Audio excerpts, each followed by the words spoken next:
Errol, I know you're not the world's biggest Taylor Swift fan. I think we all know this. But one of her most famous songs, I believe, is called Karma. And Karma is having two big threes fall apart after hopping on a bandwagon to get two titles. That's what I think Karma is. And that's what's happening to Kevin Durant right now. Beal fell apart on him. Kyrie Irving thought the earth became flat while he was there. James Harden had way too much fun in the clubs and at the fast food restaurant establishments while he was there. It didn't work out. And still, Durant was just a big foot away from stepping on a 3-point line away from getting to the finals, right? It's poor him, right? I feel so bad for that guy. He just can never catch a break with all the people coming after him on Instagram and on Twitter with all of his aliases. It's just such a tough life that he must be living right now, and I just feel so bad for him. Yeah, terrible But making that much really, money. Terrible making that must much be terrible. Must be terrible. I can't imagine him playing with Jimmy Buckets because I feel like Jimmy Buckets would punch him in the face. I feel like that's the type of guy that would just not take his crap and literally just get in a fight with him. Not Draymond Green, because Draymond Green's trying to fight people. We know this. And earlier tonight, by the way, he told Jordan Poole, "Just get over it, bro." Oh, After yeah. still like all the That's all really the drama that's still going, just so you know. But look, the Suns are a mess. Nurkic broke his leg a few years ago, never came back the same. You said it, Speedy. Beal just kind of fell off a cliff. He's getting older.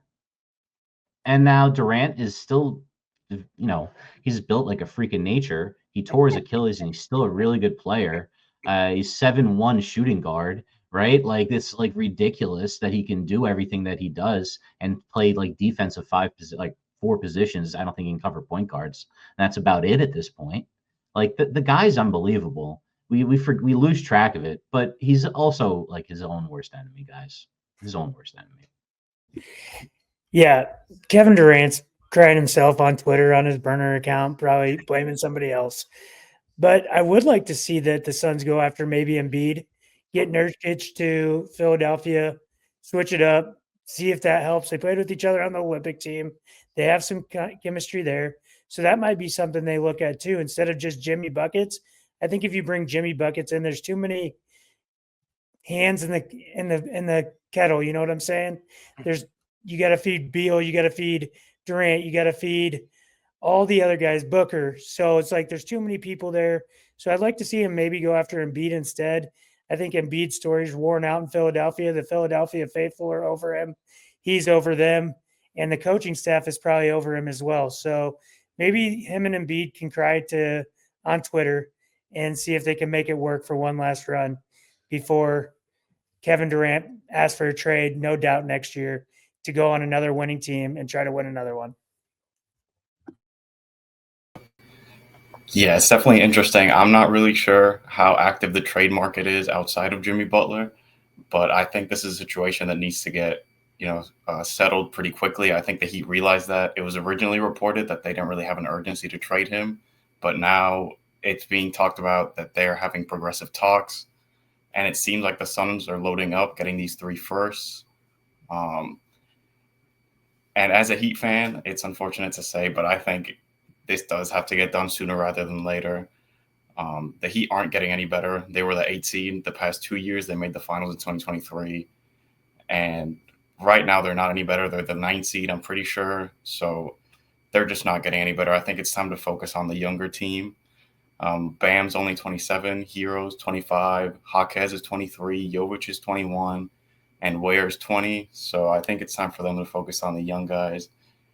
And as far as Jimmy Butler's fit with the Suns, I think it'll be fine. I think at this point in his career, he doesn't really need the ball in his hands as much as he has the past few years.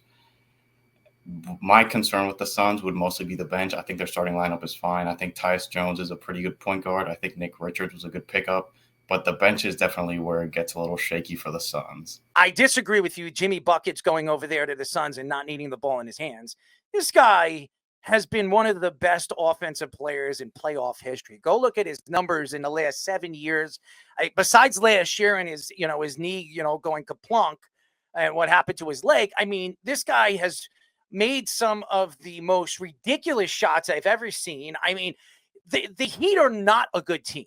Honest to God, if he's not there, and I know they're a borderline playoff team right now. I mean, they are a playoff team. Bam Adebayo looks like he's a good player. I mean, Tyler Hero, he's really on any other team, he's a fourth guy on a roster. He's not really that good. He's getting overpaid, but you can't attack him because he's an overpaid player. I look at Miami right now. They need Jimmy Butler, and they pretty much said to Jimmy Butler in the offseason is, we're not giving you a contract. You want a 3-year deal? We don't think you're worth 3 years. I think it's ridiculous because when this guy's 100% healthy, it doesn't matter how old these guys are.